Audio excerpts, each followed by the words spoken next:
सर्दी की वो ठंडी शाम, हवा में हल्की हल्की ठंडक और सड़क किनारे लगे गुलाब के फूलों की दुकानों पर भीड़।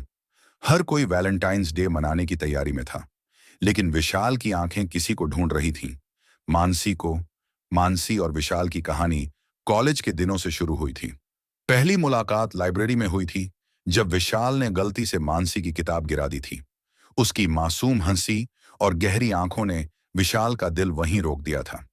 धीरे धीरे दोस्ती प्यार में बदल गई और दोनों ने एक दूसरे के साथ जिंदगी बिताने के सपने देखने शुरू कर दिए।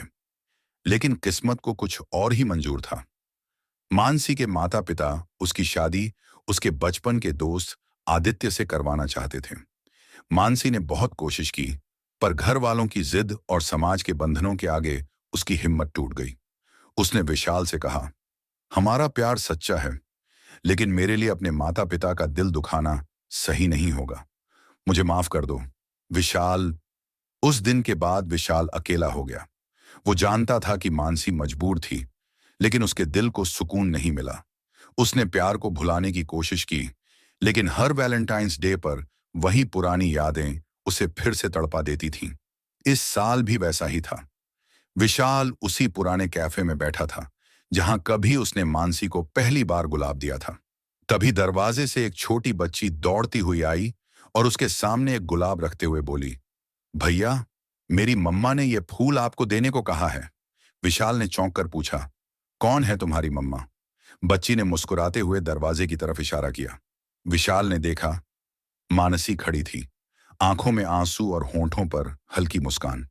वो अब भी पहले जैसी ही खूबसूरत लग रही थी, पर उसके चेहरे पर एक अधूरे प्रेम का दर्द था। वो आई, सामने बैठी और बोली, विशाल, मैं तुम्हारे साथ तो नहीं रह पाई, लेकिन तुम्हें भूलना कभी मुमकिन नहीं हुआ। मैंने अपनी बेटी का नाम आशा रखा है, क्योंकि मुझे हमेशा उम्मीद थी कि एक दिन हम फिर मिलेंगे।